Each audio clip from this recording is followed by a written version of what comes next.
Adamdın жашоосу. Bir күнү таш менен Будай аябай катуу урушуп кетти.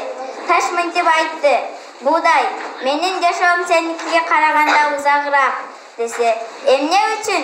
деп сурады Будай.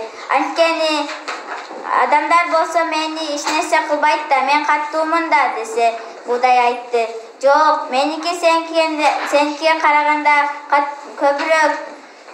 Анткени сен болсо адамдар демселейт да, каттуу тийбейби сага" десе, таш болсо, "Жок, каттуу тийбейт. Сенин да жашооң кыскараак да" десе, "Жок, мени адамдар кыйса дагы мен кайта өсөм го" десе, "Жок, сен өспөйсүң, сен өсүшүңө дагы көп бар" деп уруша беришет экен. Андан кийин болсо экөөнүн тең жашоосу кыска болуп, адамдын жашоосу узун болот экен. Чил көп жумуртка туй турган канаттуулардын арасына кирет. Чил кекилик дагы көп жумуртка туй. Некиясы 9-17 чейин ачылат. Чил ойгок учуп, кышында ойгок учуп жүрөт. Арылар тазалыктын символу деп эсептелинет. Ар бир уясында орточо арылардын 80 000 санга чейин жетет. Ар бир анын өз милдети иши бар. Бирөөсү бал алса, бал терип гүлдүн шээсинен алса, экинчиси уяны уюктук коргойт. Үчүнчүсү болсо тазалайт уяны. Керексиз ошол тазалай турган арылар керексиз калдыктарды тазалайт дагы уяны желдетип турат. Норuz эң байыркы майрамдардын бири. Норuz 2000 жылдан ашуун убакыттан бери 21 мартта да майрамдалып келген. Норузда эң дамдуу, сыйлуу тамактарды Норузга арнашкан. Норузда эң дамдуу, эң сыйлуу тамактардын бириси сүмөлөк, ширели сүү жана кожо. Норузда ар бир үйдө арча түтөтүлүп, Куран окулат. Боркер бала. Bir күнү бала кетип жатып хандын сарайын көрүп калат экен. Кирип туруп, "Мага лагыш барбы?" деп сурайт экен. Анан кийин кары кызматчыга жөнөтөт экен.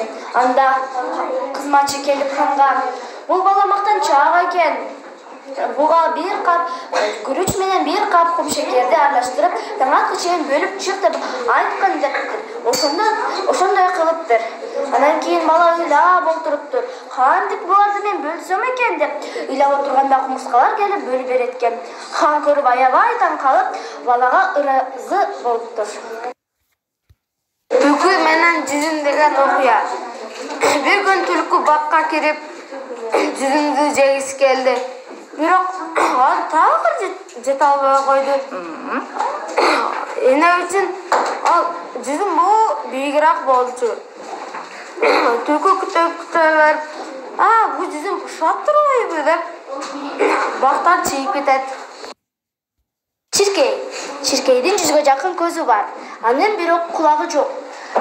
Анын башорунда турган түтүкчөлөрү бул мурутчалары болот. Алар угуу сезимин аткарышат.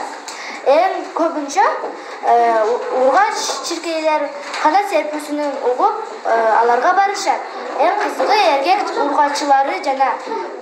эркек жана ургачылары канат серпүүсү жыштыгы ар башка. Тема абарайы.